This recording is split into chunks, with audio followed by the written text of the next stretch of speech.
So here was the plan. I was going to fly from Detroit to Seattle, where I would meet up with senior editor Alex Kierstein, and from there we'd drive his 1998 Toyota Tacoma and a brand new TRD Pro all the way to Banff National Park in Alberta, Canada, traveling along as many forestry trails as possible and doing our best not to get lost. But there's one problem, a big one.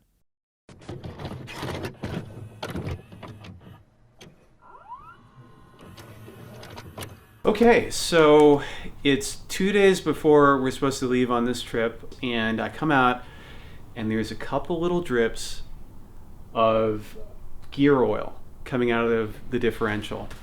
We tore it apart and we figured out that it's that little seal in there that I showed you earlier.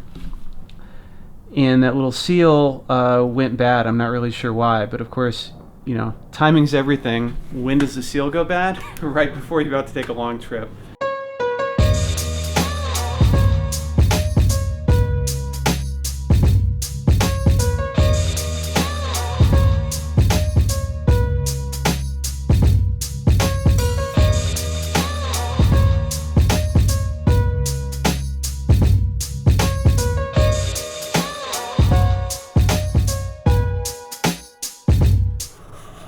So the most important thing is this diff seal.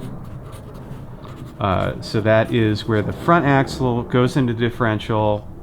Like I mentioned last night, It was leaking. Not much, but I just got nervous because I don't know how much is leaking out when I'm moving. Like I know how much is coming out when I'm sitting. I'm making this seem like it's a much more precision job than it is. I think a lot of people just pound this in and it's fine, but I've also heard a lot of these seals leaking when people don't put them in exactly to the right depth. So then the second part of that will be I need to refill the diff.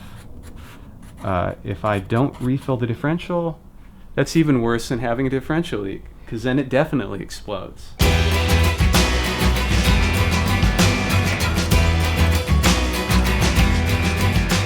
I don't know how I lucked out in finding a truck in the exact spec that I want. It's hard to find a 5-speed manual Tacoma just in general. People like these trucks, they don't sell them very often unless they're really beat up.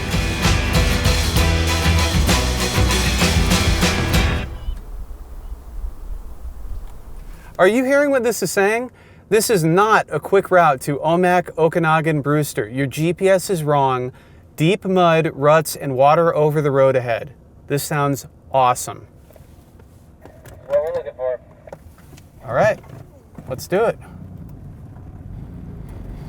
All right, so we cranked on it real hard. We're gonna go take it for a drive. We just put in the new axle seal and we have some coolant in the truck now. So we're just gonna check and make sure nothing's leaking out. Get things warmed up, take it for a drive, make sure nothing's rattling.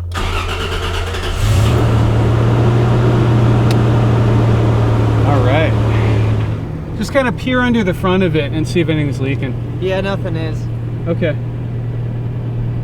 That's good. All right, we got to drive around for a few minutes and get it warmed up. I'll go rob your house. Sounds good. Does that sound? That didn't sound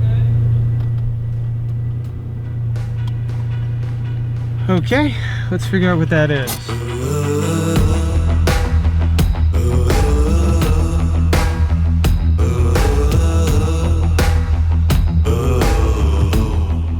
This is fun.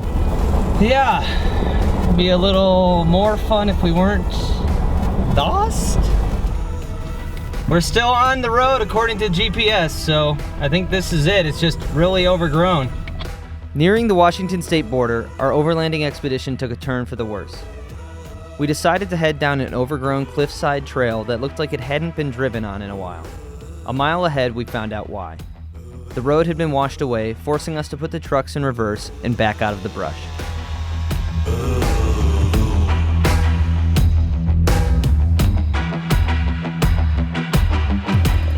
Okay, right behind you.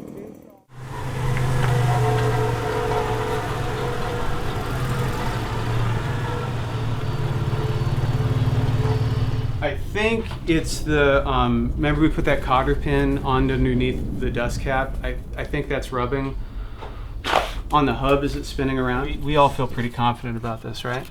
I do. Chris? Chris was like, I'm so sick of working on trucks. I'm done. I'm done. Either convince me that I want to do this, or I really don't, and would love to pay someone to do it for me.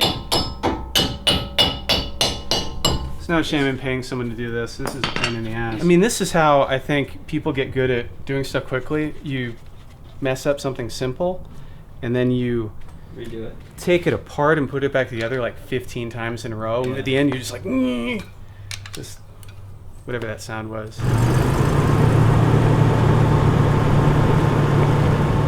I don't hear anything goofy.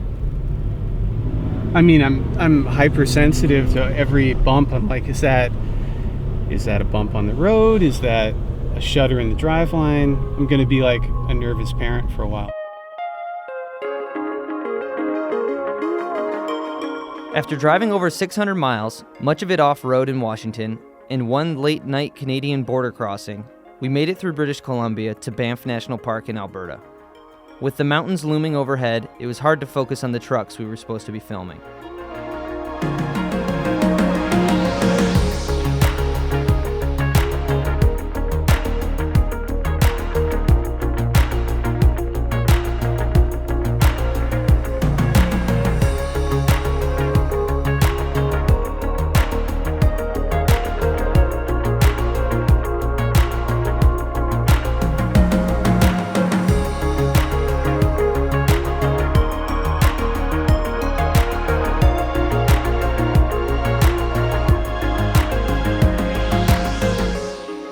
When I arrived in Seattle, I was skeptical that this 20-year-old little truck that was in pieces in a garage was even going to make it through the entire trip. Instead, it proved itself to be quite resilient, tackling all of the on- and off-road miles we threw at it.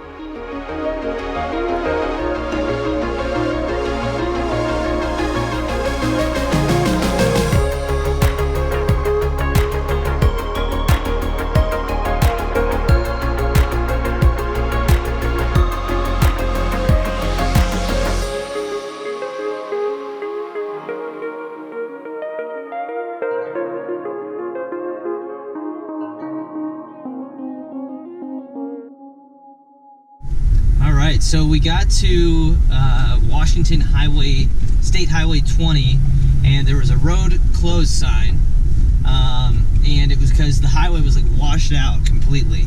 So we couldn't take the highway, so now we're on some more backcountry roads.